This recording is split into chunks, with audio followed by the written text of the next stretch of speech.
అందరికీ నమస్కారం. నేను మీ కాకు మురళీరెడ్డి, న్యాయవాది. ఇప్పుడు ఎక్కడ చూసినా ఎక్కడ వినపడుతున్నటువంటి ఒక పదం కుంభమేళా. కుంభమేళా అనేది మనందరికీ తెలిసిన విషయం అయినప్పటికీ ఇప్పుడు జరిగేటువంటి కుంభమేళా ఏదైతే ఈ నెల జనవరి 13వ తేదీ నుంచి మొదలై ఫిబ్రవరి 26వ తేదీ వరకు దాదాపు 45 రోజుల పాటు ఈ కుంభమేళా జరగబోతుంది. అసలు కుంభమేళా అంటే ఏంటి? కుంభమేళా ఎందుకు జరుపుకుంటారు? కుంభమేళా యొక్క చారిత్రక నేపథ్యం ఏంటి అన్నటువంటి విషయాల్ని ఈ వీడియోలో మనం తెలుసుకునేటువంటి ప్రయత్నం చేద్దాం. ఇప్పటివరకు మన ఛానల్ని ఎవరైనా సబ్స్క్రైబ్ చేయకపోతే సబ్స్క్రైబ్ చేయండి. ఈ వీడియో మీకు నచ్చినట్లయితే లైక్ చేయండి. మీరు లైక్ చేయడం ద్వారా, షేర్ చేయడం ద్వారా ఈ సమాచారం మరింత మందికి వెళ్తుంది. మీ మిత్రులతో కూడా ఈ సమాచారాన్ని పంచుకోగలరు. అయితే ముందుగా కుంభమేళా అంటే ఏంటి అన్నటువంటి విషయాన్ని మనం ఒకసారి పరిశీలిస్తే, కుంభము అంటే కుండ లేదా కలశము, మేళా అంటే కలయిక, ఇది దాని యొక్క అర్థం. అయితే ఈ కుంభమేళా అనేటువంటి పదం ఎందుకు వచ్చింది అంటే, దీనికి మన పురాణ ఇతిహాసాల్లో మన చారిత్రక నేపథ్యాన్ని ఒకసారి మనం గమనించినట్లయితే, ఏదైతే అమృతం కోసం దేవదానవుల యొక్క పాల సముద్రాన్ని చిలికేటువంటి క్షీరసాగర మదనం జరిగినటువంటి సమయంలో ఈ యొక్క దేవదానవులు ఇద్దరు కూడా కలిసి ఒకరి శక్తి సరిపోక శక్తి క్షీణించినటువంటి దేవతలు అమృతం ద్వారానే తిరిగి శక్తి పొందాలి అన్నటువంటి ఒక ఆలోచనతో దేవదానవులు ఇద్దరు కూడా క్షీరసాగర మదనానికి పూనుకుంటారు. అయితే క్షీరసాగర మదనంలో అనేకమైనటువంటివి ఆ పాల సముద్రం నుంచి వెలికి వస్తాయి. ఈరోజు కల్పతరువు కావచ్చు, కామధేనువు కావచ్చు, ఇలా అనేకమైనటువంటి విషయాలతో పాటు హలాహలం వస్తుంది, దాన్ని శివుడు స్వీకరిస్తాడు. అలాగే అమృతం కూడా వస్తుంది. అయితే విషం కోసం ఎవరు పోటీ పడరు కదా, అమృతం కోసం అందరూ పోటీ పడతారు. అయితే ఈ అమృతం కోసం పోటీ పడేటువంటి సమయంలో దేవతల మధ్య, అదేవిధంగా రాక్షసుల మధ్య కూడా భీకర యుద్ధం అనేది జరుగుతుంది. అయితే ఈ యుద్ధం దాదాపుగా 12 రోజుల పాటు, అంటే దేవతల యొక్క టైం లైన్లో, ఈరోజు మనకి భూమి మీద సమయానికి చంద్రుడి మీద సమయానికి తేడా ఉంటుంది. భూమి మీద సమయానికి అంగారక గ్రహం మీద సమయానికి తేడా ఉంటుంది. భూమి మీద సమయానికి అంతరిక్షంలో సమయానికి వేరుగా ఉంటుంది. ఇది ఇప్పుడు సైన్స్ చెప్పేటువంటి విషయం. మరి ఈ విషయాన్ని మన శాస్త్రం, సనాతన ధర్మంలో ఉన్నటువంటి శాస్త్రాలని లేదా అనేక విషయాల్ని మనం అధ్యయనం చేసినట్లయితే ఈ యొక్క టైం లైన్ గురించి లేదా కాలంలో వ్యత్యాసం గురించి, టైం ట్రావెల్ గురించి కూడా మనకు అనేక చారిత్రకమైనటువంటి ఆధారాలు లభించేటువంటి అవకాశం ఉంది. అయితే ఈ క్రమంలో దేవతలకి 12 రోజులు, అంటే 12 పగళ్ళు 12 రాత్రులు వారికి యుద్ధం అనేది జరుగుతుంది. వారి యొక్క ఒక్క రోజు కాలం మానవులకి 1 సంవత్సరంతో సమానం. అంటే వారికి జరిగేటువంటి 12 రోజుల యుద్ధం మనకి 12 సంవత్సరాలతో సమానం అవుతుంది. అయితే ఈ యుద్ధం జరిగేటువంటి క్రమంలో మహావిష్ణువు రాక్షసులకు కానీ అమృతం దొరికినట్టయితే లోకాలన్నీ కూడా సర్వనాశనం అయిపోతాయని, వారికి దొరకకుండా అమృతాన్ని తీసుకువెళ్ళేటువంటి క్రమంలో ఆ అమృత కలశం, ఆ కుంభం ఏదైతే ఉందో దాని నుండి 4 చుక్కలు రాలి భూమి మీద పడ్డాయి అని మనకి చరిత్ర చెప్తాం. మరి ఈ యొక్క 4 అమృత బిందువులు పడినటువంటి ప్రదేశాల్లోనే ఈ యొక్క జరిగేటువంటి కుంభమేళా, ఏదైతే కలశం కోసం జరిగినటువంటి కలహం ఏదైతే ఉందో ఆ కలహం ఆధారంగా, ఆ కలయిక ఆధారంగా జరిగినటువంటి ఇది జరుపుకునేదే కుంభమేళా. అయితే ఆ 4 ప్రదేశాలు మన భారతదేశంలో, ఎందుకు భారతదేశాన్ని వేదభూమి, కర్మభూమి, దైవభూమి అని ఎందుకు మనం పిలుస్తామంటే, మహావిష్ణువు చెడుని సంహరించడానికి ఎత్తినటువంటి దశావతారాలు కూడా భారతదేశంలోనే ఆయన ఎత్తడం జరిగింది. అయితే అందుకే భారతదేశం దేవతలకు ఇష్టమైనటువంటి భూమిగా మనం పిలుస్తూ ఉంటాం. అదేవిధంగా దేవతలే దీన్ని నిర్మించారు అన్నటువంటి ఒక శ్లోకం కూడా మనకు చరిత్రలో లభిస్తూ ఉంటుంది. అదేంటి అంటే, ఏదైతే దేన్ని భారతదేశం అంటారయా అంటే, హిందూకుష్ పర్వతాల నుండి హిందూ మహాసముద్రం వరకు ఉన్నటువంటి దేవతల చేత నిర్మించబడినటువంటి భూభాగాన్ని భారత భూమి అని మనం పిలుస్తామని మనకి అర్థమవుతూ ఉంటుంది. హిమాలయం సమారాభ్యం యావదిందు సరోవరం త్వం దేవతం నిర్మితం అనే ఒక శ్లోకం ద్వారా మనకి భారతదేశం యొక్క లొకాలిటీ ఎక్కడి నుంచి ఎక్కడికి ఉంది అన్నటువంటి విషయం మనకు అర్థమవుతూ ఉంటుంది. అయితే ఈ యొక్క 4 అమృత బిందువులు పడినటువంటి ప్రదేశాలు భారతదేశంలో ఎక్కడున్నాయి అంటే, హరిద్వార్, అదేవిధంగా నాసిక్, అదేవిధంగా ఉజ్జయిని, 4వది ప్రయాగ్రాజ్.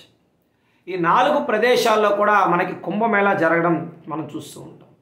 అయితే కుంభమేళాలో ఎన్ని రకాలు ఉంటాయి మనం చూస్తూ ఉంటాం. కుంభమేళా ఎప్పుడు జరుగుతుంది, ఎన్ని సంవత్సరాలకు ఒకసారి జరుగుతుంది అని మనం ఒకసారి ఆలోచించినట్లయితే, కుంభమేళా అనేది సాధారణ కుంభమేళా అనేది అర్ధవార్షిక లేదా 3 లేదా 4 సంవత్సరాలకు ఒకసారి జరుగుతూ ఉంటుంది. అదేవిధంగా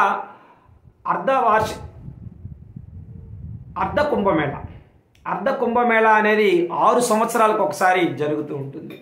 అదేవిధంగా కుంభమేళా అనేది పుష్కర కాలం అంటాం మనం. 12 సంవత్సరాలకు ఒకసారి కుంభమేళా జరుగుతూ ఉంటుంది. మరి ఇప్పుడు 2025లో ఈరోజు మనం ప్రయాగ్రాజ్లో జరుపుకునేటువంటి కుంభమేళా ఏదైతే ఉందో అది మహాకుంభమేళా. అంటే 12 సంవత్సరాలకు ఒకసారి జరుపుకునేటువంటి కుంభమేళాలు 12 కుంభమేళాలు కలిస్తే మహాకుంభమేళా అవుతుంది. 12 144 సంవత్సరాలకు ఒకసారి జరిగేటువంటిదే మహాకుంభమేళా. అయితే ఈ 4 చోట్ల కూడా హరిద్వార్లో గంగానది పరివాహ తీర ప్రాంతంలో ఈ యొక్క కుంభమేళా జరుగుతుంది. అదేవిధంగా నాసిక్లో గోదావరి నదీ తీరంలో ఈ యొక్క కుంభమేళా జరుగుతుంది. అదేవిధంగా ఉజ్జయినిలో క్షిప్రా అనేటువంటి నది పరిసర ప్రాంతాల్లో నది. అలాగే ఇప్పుడు మనం జరుపుకున్నటువంటి మహాకుంభమేళా ప్రయాగ్రాజ్లో ఇది త్రివేణి సంగమం అంటాం. ఏదైతే గంగా, యమున, సరస్వతి నదుల యొక్క కలయిక ప్రదేశాన్ని ప్రయాగము లేదా ఏ నదులు 2 కలిసినా కూడా దాన్ని కలిసేటువంటి ప్రదేశాలని ప్రయాగ అంటారు. ప్రయాగ్రాజ్ అంటే ప్రయాగంలో కూడా ఒక రాజు లాంటిది దీనికి ఒక విశేషమైనటువంటి ప్రయాగ్రాజ్ అని దీన్ని పిలుస్తారు. అయితే ఈ ప్రయాగ్రాజ్ అనేది ఉత్తరప్రదేశ్లో ఉంది. అదేవిధంగా నాసిక్ మహారాష్ట్రలో ఉంది. హరిద్వార్ ఉత్తరాఖండ్లో ఉంది. ఉజ్జయిని మధ్యప్రదేశ్లో ఉంది. అయితే ఈ 4 చోట్ల మనకి కుంభమేళాలు జరుగుతూ ఉంటాయి.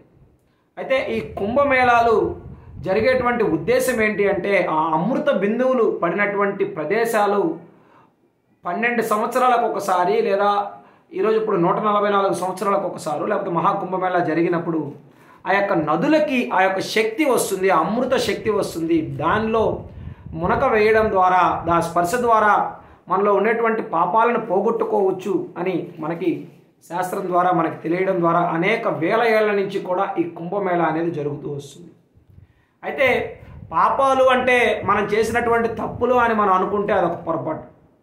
పాపాలు అంటే ఈరోజు మన శరీరంలో ఉండేటువంటి రుగ్మతలు కావచ్చు, రోగాలు కావచ్చు, ఏదైనా మనకి శరీర బాధలు ఏవైతే ఉంటాయో అవి ఆ అమృతతుల్యమైనటువంటి నీటిని స్పృశించడం ద్వారా వాటిలో మునక వేయడం ద్వారా స్నానం ఆచరించడం ద్వారా తొలగిపోతాయి అని పెద్దల ఉద్దేశం తప్ప మన ఆలోచనల్ని మార్చుకోకుండా మన యొక్క బుద్ధిని మార్చుకోకుండా పాపాలన్నీ తొలగిపోతాయి అనుకుంటే మన అవివేకం మాత్రమే అవుతుంది. ఈ నదీ జలాలు అనేకమైనటువంటి ఖనిజాలను అనేకమైనటువంటి మూలిక ప్రదేశాల నుంచి కూడా ప్రవహిస్తూ వస్తుంటాయి. గంగా, యమున, సరస్వతి సంగమం. సరస్వతి నది అనేది అంతర్వాహినిగా కనపడకుండా ప్రవహిస్తూ ఉంటుంది. అది అంతా కూడా సంగమం అయ్యే ప్రదేశమే ప్రయాగ్రాజ్గా పిలువబడుతుంది. అయితే చాలామందికి నాగసాధువులు వస్తారు, అఘోరాలు వస్తారు అనేది మాత్రమే కుంభమేళా అనగానే మనకి గుర్తొచ్చేటువంటి విషయం. అవును, నిజమే. అఖాడాల నుంచి అనేకమైనటువంటి అఖాడా పరిషత్ అనేది ఉంది. ఉత్తరప్రదేశ్లో అనేక అఖాడాలు ఉంటాయి. అందులో అనేకమైన శిక్షణా మార్గాలు గురు పరంపర ద్వారా వారి యొక్క సాధన చేస్తూ ఉంటారు. అయితే అనేక మంది నాగసాధువులు కావచ్చు, అఘోరాలు కావచ్చు, కొద్దిమంది అంటే వారి సాధన ద్వారా అంతిమ దశకు చేరి భగవంతుడితో సహజీవనం చేయగలిగేటువంటి శక్తి సామర్థ్యాన్ని పొందినటువంటి కొన్ని వందల ఏళ్ల నుంచి జీవించి ఉండేటువంటి అఘోరాలు, నాగసాధువులు కూడా కుంభమేళాకు వస్తారని విశ్వసిస్తారు. దీనికి అదేవిధంగా ఎక్కడి నుంచి వస్తారో తెలియరు. ఏ విమానాల్లో రారు, ఏ రైళ్లలో రారు, ఏ బస్సుల్లో మనకి ఎక్కడా కనిపించరు. వారు సూక్ష్మ రూపంలో ప్రయాణిస్తారని కూడా ఒక నమ్మకం ఉంటుంది. ఇది కుంభమేళాకు ఉన్నటువంటి ప్రత్యేకత. కాబట్టి కుంభమేళా అనేది ప్రపంచం అత్యధిక సంఖ్యలో ప్రజలు పాల్గొనేటువంటి కార్యక్రమంగా కుంభమేళా ప్రసిద్ధి చెందింది. గతంలో అనేక కోట్ల మంది, మిలియన్ల కొద్దీ ప్రజలు, భక్తులు ప్రపంచవ్యాప్తంగా ఈ కుంభమేళాలో పాల్గొంటూ ఉంటారు. అనేక మంది ప్రముఖులు, సనాతన ధర్మాన్ని తెలుసుకున్నటువంటి అనేక మంది విదేశీయులు, పాశ్చాత్యులు కూడా ఈ యొక్క పవిత్ర స్నానాలని ఆచరిస్తూ ఉంటారు. ఈ సంవత్సరం ప్రభుత్వ అంచనాల ప్రకారం 40 నుంచి 45 కోట్ల మంది ఈ 45 రోజుల్లో ఈ యొక్క కుంభమేళాలో సందర్శిస్తారని ఈ యొక్క ప్రయాగరాజ్ ప్రదేశాన్ని అంచనా వేస్తున్నారు. మరి మీరు ఆలోచించారా? ఇన్ని కోట్ల మంది ప్రజల యొక్కని ఒక చోట కలిపేది సనాతన ధర్మం యొక్క ఔన్నత్యము, విశిష్టత, దాని వెనక ఉన్నటువంటి శాస్త్రీయ కోణం. కాబట్టి ఇది కుంభమేళా గురించి మనం తెలుసుకోవాల్సినటువంటి విషయం. కుంభమేళాలో ఎప్పుడు జరుపుతారు అంటే, ఈ కుంభమేళా అనేది గురుడు, చంద్రుడు, సూర్యుడికి సంబంధించినటువంటి వారు ఏ రాశిలో ప్రవేశిస్తున్నారు అనే దాన్ని బట్టి ఉంటుంది. ముఖ్యంగా బృహస్పతి అంటే గురుడు, సూర్యుడికి సంబంధించినటువంటిదిగా ఈ కుంభమేళాని నిర్వహిస్తూ ఉంటారు.